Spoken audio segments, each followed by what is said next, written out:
आज हम class 9th के मैथ के एक्सरसाइज 13.1 के क्वेश्चन नंबर 1 को देखेंगे। क्वेश्चन नंबर 1 में दिया गया है कि 1.5 मीटर लंबा और 1.25 मीटर चौड़ा और 65 सेंटीमीटर गहरा प्लास्टिक का एक डिब्बा बनाना है और उस डिब्बे को ऊपर से खुला रखना है। प्लास्टिक सीट को मोटाई नगण्य है, यानी प्लास्टिक सीट की जो मोटाई है वो 0 मान लेना है और निर्धारित करना है, बताना है कि डिब्बा बनाने के लिए आवश्यक प्लास्टिक की शीट कितनी लगेगी, उसका क्षेत्रफल बताना है और इस शीट को बनाने में खर्चा कितना लगेगा। यदि 1 मीटर स्क्वायर का खर्चा 20 रुपये दिया गया है तो सबसे पहले प्लास्टिक के एक समझ लीजिए कि एक ऐसा डब्बा बनाना है और इस डब्बे को ऊपर से खुला रखना है। जो डब्बा है ये साइड से सब पैक रहेगा और ऊपर से खुला रहेगा। इस डब्बे की जो लंबाई दी गई है 1.5 मीटर है, 1.5 मीटर, और जो चौड़ाई दी गई है 1.25 मीटर और जो हाइट दी गई है 65 सेंटीमीटर। तो सबसे पहले देखेंगे इसमें क्या क्या दिया गया है। जब इसको हम बनाएंगे, सॉल्व करेंगे, लिखेंगे हल, लिखेंगे दिया गया है। क्या क्या दिया गया है तो दिया गया है ऊंचाई दिया गया है, डब्बे की लंबाई कितनी दी गई है, लंबाई दी गई है, लंबाई is equal to 1.5 metre. Metre को क्या करेंगे सेंटीमीटर में कर देंगे तो 150 सेंटीमीटर हो जाएगा। अब आपको नहीं पता है कि मीटर को सेंटीमीटर में कैसे बदलते हैं तो इसके लिए दूसरा वीडियो है। अब चौड़ाई देखेंगे, चौड़ाई कितनी दी गई है तो चौड़ाई 1.25 मीटर दी गई है। इसको सेंटीमीटर में बदलेंगे तो 125 सेंटीमीटर हो जाएगा। और जो यहाँ पे दिया गया है 65 सेंटीमीटर गहराई, इस गहराई को ही क्या कर लेंगे ऊंचाई मान लेंगे। ठीक है, गहराई बोलिए या ऊंचाई बोलिए, दोनों एक ही चीज़ें होती है।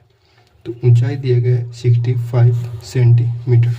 अब क्या करना है, बोला जा रहा है डिब्बा बनाने के लिए आवश्यक प्लास्टिक शीट का क्षेत्रफल निकालना है।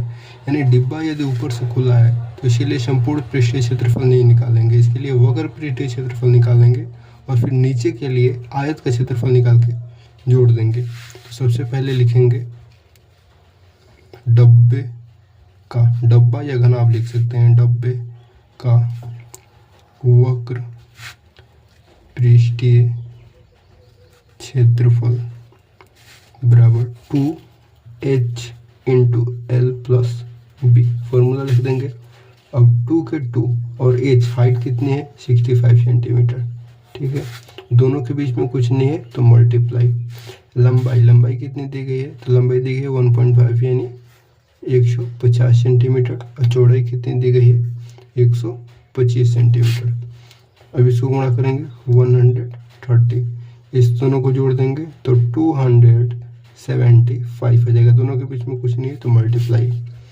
ठीक है, ब्रैकेट हटेगा तो मल्टीप्लाई, मल्टीप्लाई करेंगे 275 में 13 से 5 तो 15 के 5 कैरी 1 से 21 के 22 के 2 हसीन 2 3 2 6 7 8 5 एकम 5 7 एकम 7 2 एकम 2 5 7 15 के 5 हसीन 1 2 1 3 3 5 7 5 और ये 0 के 0 सेंटीमीटर स्क्वायर। ठीक है, अब ये वक्र पृष्ठीय क्षेत्रफल रहा। अब बोला जा रहा है कि सिर्फ ऊपर से तो खाली है, नीचे से तो पैक है, तो इसके लिए आयत का भी क्षेत्रफल निकालना पड़ेगा। अब निकालेंगे आयत का क्षेत्रफल बराबर L इंटू बी। तो लंबाई कितनी है 150 सेंटीमीटर, चौड़ाई कितनी है 125 सेंटीमीटर। मल्टीप्लाई करेंगे 15 बजे 75 के 5 हरसिन 7 15 37 के 7 हरसिन 3 15 15 16 17 18।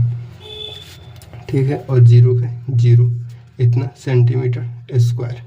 ठीक है,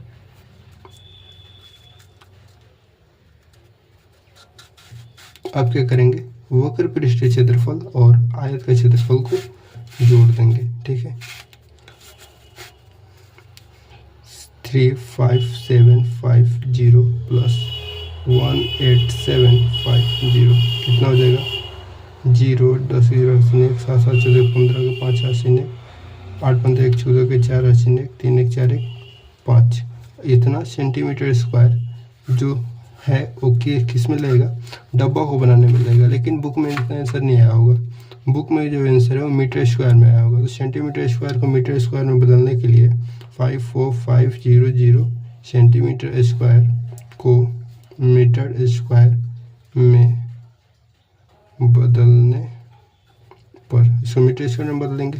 तो इसके लिए क्या करना होगा, 54500 में एक मीटर स्क्वायर में 100 सेंटीमीटर होता है, तो 2 बार इसको 100 से भाग देना पड़ेगा। तो 1 2 से 1 2 कट गया, 1 2 से पॉइंट यहाँ पे, तो यहाँ पे आ गया ये 5.45 मीटर स्क्वायर। इतना क्षेत्रफल रहेगा एक डिब्बे को बनाने में।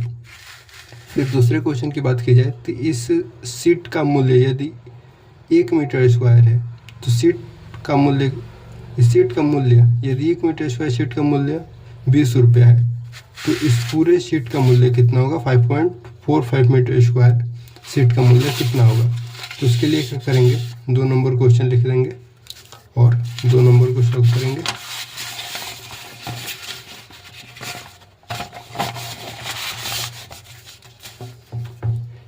यदि 1 मीटर स्क्वायर सीट का मूल्य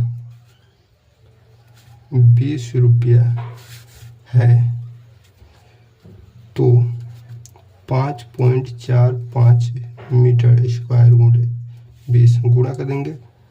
5 दूना 10 के 0 हाशिन 1, 4 दूना 8 1 9, 5 दूना 10, 1 0 के 1 0, यहाँ पे 2 अंक बाद 0 है, 2 अंक बाद 0 लगा देंगे तो 109 रुपया आ जाएगा हमारा आंसर।